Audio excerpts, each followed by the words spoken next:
నమస్తే, welcome to our channel. ప్రస్తుతం మనతో జ్యోతిష్య పండితులు ఫణి భాస్కర్ శర్మ గారు ఉన్నారు. వారితో మాట్లాడదాం. నమస్తే అండి. నమస్తే అమ్మ.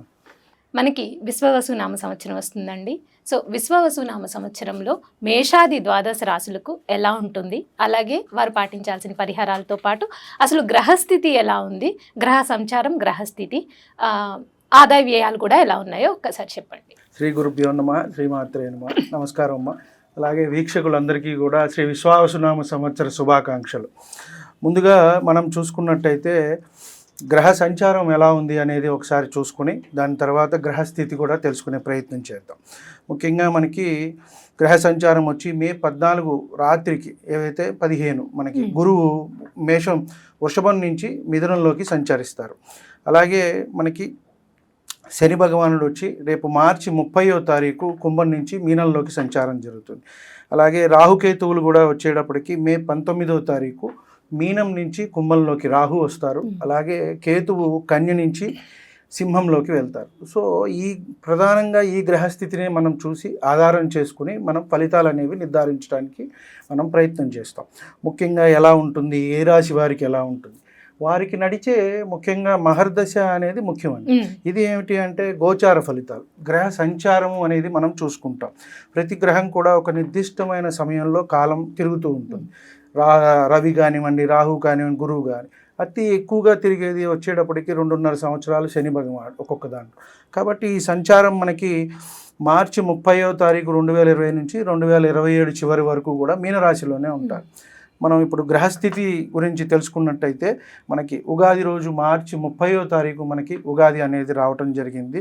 వృషభంలో గురువు, మిథునంలో కుజుడు, కన్యలో కేతువు, తక్కిన 6 గ్రహాలు కూడా మనకి మీనంలోనే ఉన్నాయమ్మ.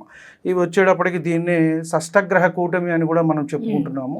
ఇది ఉగాది రోజే రావటం కూడా జరుగుతుంది. ఉగాది, షష్టగ్రహ కూటమి, అలాగే శని భగవానుడు కూడా మారుతున్నాడు.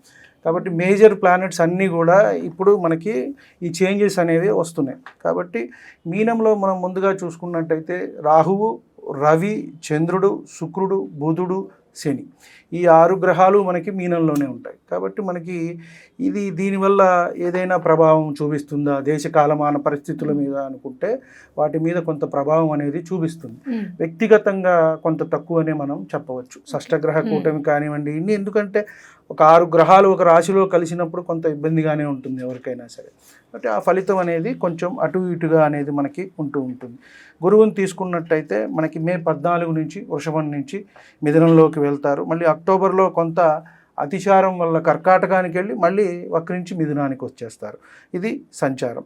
అలాగే శని సంచారం చూసుకుంటే మనకి మీనరాశిలో సంచారం జరుగుతుంది. జూలైలో కొంత వక్రించి అక్కడే ఉంటారు మీనంలోనే, మళ్ళీ మనకి అక్టోబర్లో వక్రం అయిపోతుంది. అలాగే రాహుకేతువులు మే 19 నుంచి కూడా సంచారం అనేది కుంభంలోను రాహువు, అలాగే సింహంలో కేతువు అనేది సంచారం జరుగుతుంది. ముఖ్యంగా ఈ గ్రహస్థితి అలాగే గ్రహ సంచారాన్ని బట్టే మనము వచ్చే ద్వాదశ రాశులకి కూడా మన ఫలితం అనేది చెప్పడానికి అవకాశం ఉంది. సార్, విశ్వవసు నామ సంవత్సరంలో మేషరాశి వారికి ఎలా ఉంది, అలాగే వారి ఆదాయ వ్యయాల గురించి చెప్పండి. నమస్కారం అమ్మ. అందరికీ కూడా శ్రీ విశ్వావసునామ సంవత్సర శుభాకాంక్షలు. ముందుగా మనం మేషరాశి వారి గురించి తెలుసుకునే ప్రయత్నం చేద్దాం. వీరికి ఆదాయం 2, వ్యయం 14, రాజపూజ్యం 5, అవమానం 7. వీరికి ఇంత జాగ్రత్తగా ఉండవలసిన పరిస్థితి అయితే మొదలవుతోంది. ముఖ్యంగా మనం తీసుకున్నట్టయితే ఏలినాటి శని అనేది ప్రారంభమవుతోంది. కాబట్టి దీని గురించి కొంత అన్నింటా కూడా జాగ్రత్త వహించవలసిన అవసరం అయితే ఉంది. కాకపోతే చింతించవలసిన అవసరం అయితే లేదు. ఎంత కష్టపడితే అంత వీరికి బాగుంటుంది.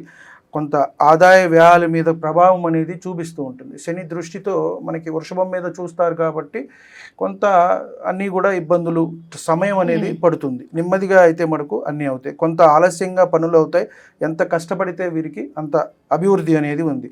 విద్యార్థులు, ఉద్యోగస్తులు, వ్యాపారస్తులు అందరికీ కూడా మంచి జరుగుతుంది.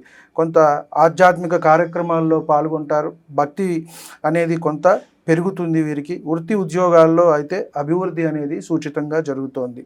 స్థిరాస్తి వృద్ధి జరుగుతుంది. వాహన లాభము, ముఖ్యంగా మనం ఇక్కడ వీళ్ళు జాగ్రత్త వహించాల్సింది శని ద్వాదశంలో వీరికి ఏలినాటి శనితో మొదలవుతోంది కాబట్టి శని సంచారంలో ఆచితూచి నిర్ణయాలు అనేవి తీసుకోవాలి.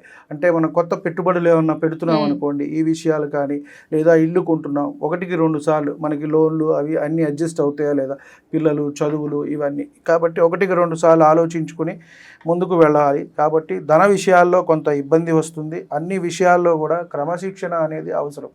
ఆరోగ్య సమస్యలు తలెత్తే అవకాశం ఉంది.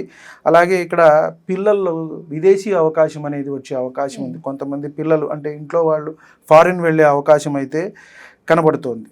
వీరికి కొంత గురుబలం అనేది మనకి మే నుంచి కొంత తగ్గుతుంది. ఇప్పుడు ఉగాది మనకి మార్చిలో వస్తుంది, ఒక 45 రోజులు అయితే బాగుంటుంది.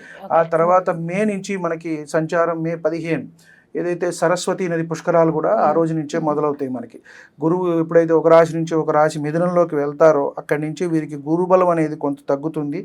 ప్రతి పని కొంత వాయిదా వేయటం అనేది జరుగుతూ ఉంటుంది. చేద్దాంలే చూద్దాంలే అంటే ఏంటంటే శని ఆ ప్రభావం అనేది మొదలైనప్పుడు మనకి కొంత ఆ జాప్యము ఇవన్నీ అంటే బద్ధకం అనేది ఒక ఇంత మనకి మనిషికి ఆవహిస్తుంది. అది మనకి మళ్ళీ ద్వితీయ స్థానం మీద చూస్తుంది, ధనము కుటుంబము ఇవన్నీ. కాబట్టి మాట్లాడేటప్పుడు జాగ్రత్తగా మాట్లాడటము, ధనాలు కూడా మనం చూసి ఆచితూచి ఖర్చు పెట్టుకోవడం, ఎక్కడ ఇన్వెస్ట్ చేయాలి, ఉదాహరణకి ఏమన్నా షేర్స్లో ఇన్వెస్ట్ చేసినట్టయితే కొంత వీరికి ఇబ్బందిగా ఉంటుంది. చాలా టైం కూడా పడుతుంది రిటర్న్స్ రావాలంటే, అది కాస్త జాగ్రత్తగా ఉండాలి. కాబట్టి ఉద్యోగంలో అధికారులు వల్ల కొంత ఇబ్బంది అనేది వీరికి కనబడుతోంది. ఆగ్రహం కొంచెం ఉండేటట్టుగా కనబడుతోంది వారికి. కాబట్టి అధికారులు ఆగ్రహానికి గురి అవుతారు.